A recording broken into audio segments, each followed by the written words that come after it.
Bonjour à tous. Donc aujourd'hui, on va voir ensemble comment optimiser en fait la page de paiement dans PrestaShop 1.7. Donc si on vérifie qu'est-ce que ça donne dans notre page de paiement, là j'ai ajouté un article. Donc quand on arrive à l'étape de paiement, voilà comment ça se présente. On a donc la mention payé par chèque, payé par virement bancaire et y compris d'autres méthodes de paiement. Là il y en a deux. Et ce que je reproche en fait à cette étape, c'est que finalement quand au premier coup d'œil, quand on voit cet emplacement, on n'a pas l'impression qu'on peut, par exemple, si imaginons qu'on a même les cartes de crédit ou ce genre de choses, c'est pas très visible. Il faut lire le texte pour comprendre ce que c'est. Et ça, à mon avis, c'est un inconvénient. J'aime bien, les clients, ils aiment bien voir le logo pour se dire, ah ok, je vois de quoi il s'agit, sans forcément devoir lire le texte. Donc, ça semble être un détail, mais qui a son importance. Déjà, juste pour rassurer le client, un logo, ça fait toujours mieux qu'un texte. Donc comment faire cette mise en place? Donc déjà, je vais aller dans mon projet et je vais aller dans la partie thème, classique, template. Je vais vérifier où est-ce que c'était. Je sais pas si c'était dans checkout. Et puis il devait y avoir normalement une partie dédiée au paiement. C'est peut-être dans step payment. Alors c'est ici. Donc le chemin il est pas très clair. Je vais le mettre en fait dans la Je vais le mettre peut-être tout à l'heure dans la description. Donc dans la description de la vidéo. Donc je vais juste copier le chemin. Voilà. Donc si on reprend, c'est dans thème, classique, template, checkout, partial, step, payment.tpl. Et ce qu'on voit en fait dans dans ce fichier, c'est qu'avant même de faire des modifications là-dedans, j'ai vu qu'il y avait ça un peu après coup. Donc apparemment une option pour afficher le logo du paiement selon la méthode. J'ai regardé un petit peu dans PrestaShop et j'ai pas vu l'élément qui permet de faire ça. Donc je sais pas si c'est déjà en vigueur ou bien si c'est pour la suite. En tout cas dans l'état actuel, j'ai pas réussi à le faire fonctionner ou j'ai pas bien regardé et j'ai pas bien lu. Donc si jamais vous avez trouvé l'option et vous savez comment ça fonctionne, n'hésitez pas à laisser un commentaire en dessous de la vidéo. Donc ici on va utiliser une méthode plus artisanale. Donc ce que j'ai fait c'est on va rajouter en fait un petit extrait de code. Bon déjà peut-être, ouais bon on va directement rajouter l'extrait de code et on va mettre ce code normalement, je vais juste vérifier où je l'avais mis, là je suis plus très sûr d'où j'avais injecté ce code.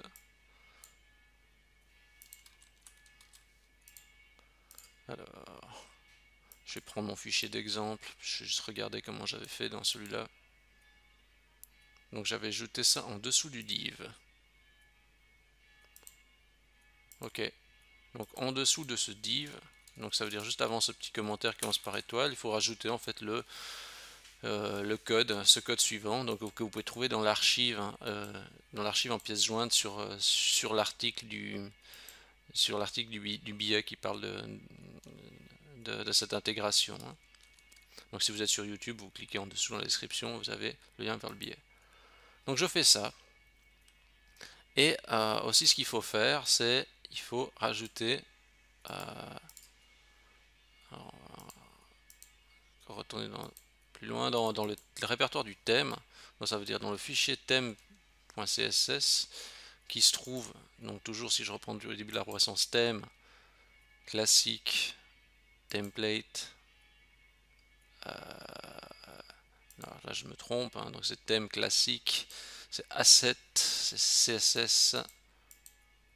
Et puis au fond, en fait, de CSS, vous avez fichier thème CSS. Là, on a le tutoriel précédent qu'on avait fait quelque chose. Donc, je rajoute en fait mes nouvelles règles. Et ces nouvelles règles, en fait, vont permettre de faire afficher un logo. Donc, je mets toujours un petit commentaire, comme ça, je sais exactement qu'est-ce que ça fait. Donc, c'est les règles pour afficher le logo. Et ça concerne le tutoriel 9. Ensuite, ce qu'on va faire, c'est on va peut-être ajouter maintenant le logo. Donc moi ce que j'ai fait, c'est j'ai fait juste deux logos là. Alors, pourquoi je le vois pas? Je sais pas si c'est parce qu'il est peut-être transparent. Je l'ouvre peut-être dans Photoshop.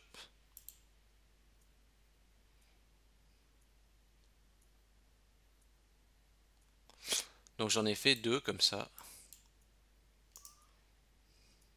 Enfin, j'en ai fait. J'ai préparé deux, hein, deux logos. D'ailleurs, il y aura le fichier PSD avec, hein, où il y a le modèle des deux logos dedans. Ça, en fait, j'étais cherché directement sur. Vous pouvez aller sur, sur Flaticon, par exemple. Vous recherchez, par exemple, je sais pas, Bankwire. Ah, il trouve pas. Alors, je mets banque, par exemple. Et puis vous avez des icônes, etc. Donc il faut aller sur un site d'icônes. Il faut essayer d'avoir des icônes uniformes, hein, pour que ça se présente bien. Donc vous voyez ici, c'est pas ça. Donc ici en fait, dans ce que je montre, c'est on a fait deux icônes fond noir. Donc ça, enfin fond noir, sur un fond blanc, mais deux icônes noires. Donc quelque chose d'assez classique. Donc qu'est-ce qu'on fait ensuite? C'est on, on va mettre en fait ces fiches, ces icônes dans le répertoire de notre thème. Euh, donc je vais prendre ces deux icônes et je vais aller dans le dossier de mon thème. Alors je vais juste vérifier, donc ça veut dire dans PrestaShop, thème, je vais aller dans classique, je vais aller dans asset et je vais aller dans IMG. Donc normalement il n'y a que le logo du thème et j'ai copié ces deux images. Notez bien que j'ai pas mis enfin j'ai mis un nom assez explicite aux images, ça s'appelle payment trait d'union option trait d'union 1.png, payment trait d'union option trait d'union 2.png. Je fais ça. Je recharge ma page. Les logos sont apparus. Par contre, on voit que la mise en forme ne correspond pas vraiment. Si vous êtes sous Chrome, des fois il faut vider le cache. Alors on peut faire comme ça, on appuie sur F12. Il y a une console qui s'ouvre. On va dans Network, on regarde que le cache est bien désactivé. Là il y a bien la coche. Je recharge la page et ça fonctionne. Donc, qu'est-ce qu'on peut constater? C'est que euh, personnellement, je trouve que ça fait toute la différence, hein. Un client qui voit ça comme présentation, je trouve que ça fait quand même vraiment mieux pour le paiement. Euh, Ici, si on analyse juste la source, juste pour qu'on comprenne quand même ce qu'on a fait, euh, en fait, les logos sont déterminés en fonction, le nom du logo est déterminé en fonction de la position de la méthode de paiement. C'est-à-dire si vous faites le tri au niveau des méthodes de paiement, vous inversez, il faudra inverser aussi le nom des logos. Là, j'ai pas pu faire vraiment autrement. Donc en fait, si on regarde dans notre fichier qu'on a modifié, c'est celui-là. En fait, on voit qu'on appelle juste l'URL de notre thème, donc l'URL du dossier du thème. Puis après, on utilise la valeur option ID, ça veut dire le numéro en fait de la méthode de paiement, paiement 1, 2, 3, 4, etc. Donc là, j'en ai fait avec deux, mais si on avait en plus, on aurait pu juste, on aurait eu qu'à rajouter un autre logo là-dedans dans notre répertoire IMG, paiement option 2, 3, etc. Donc si ça s'affiche pas correctement, pensez donc à juste vider le cache ou vider le cache de votre navigateur si vous n'avez pas réussi à activer la console avec F12 et aller là-dedans, donc dans Network, désactiver le cache. C'est vrai que ça semble un détail comme ça, d'avoir le logo au niveau de la méthode de paiement, mais je trouve que c'est vraiment important. Euh, Ici, j'ai utilisé des logos qui sont noirs pour un souci, on va dire, esthétique, pour rester dans un peu l'uniforme avec l'ensemble du template. Mais ça peut être une bonne idée aussi d'utiliser des logos, on va dire, en couleur, surtout par exemple pour les cartes de crédit, etc. Le client il voit les couleurs du Visa Mastercard, tout de suite il comprend qu'il peut payer avec les cartes de crédit. Et je trouve que c'est toujours beaucoup plus explicite quand on a le logo. Donc vous allez retrouver toutes les ressources là directement sur le billet du blog. pouvez les télécharger, vous pouvez les copier-coller. Euh, Finalement, on va dire que c'est une petite optimisation, mais qui a à mon avis son importance parce que la première fois que j'ai fait le processus de commande, je me suis dit, mais il y a un problème, il est où le logo de la méthode de paiement? Puis après, je me suis dit, ah non, mais c'est peut-être une nouvelle option, c'est peut-être un nouveau design comme ça. Et ça, c'est vrai que c'est quelque chose, un des éléments qui m'avait moyennement convaincu. Du coup, cette petite mise en forme, vraiment simple, donc juste ajouter ça dans le fichier payment.tpl et modifier juste le thème CSS en ajoutant ces deux règles, eh bien, ça permet de compenser, on va dire, ce petit détail.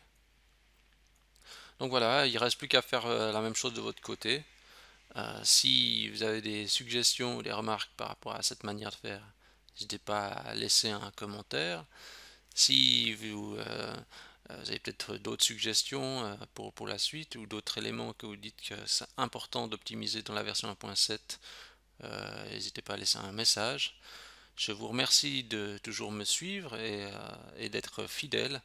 Et si vous aimez les vidéos, n'hésitez pas à vous abonner à la chaîne YouTube. Et moi, je vous dis à la semaine prochaine.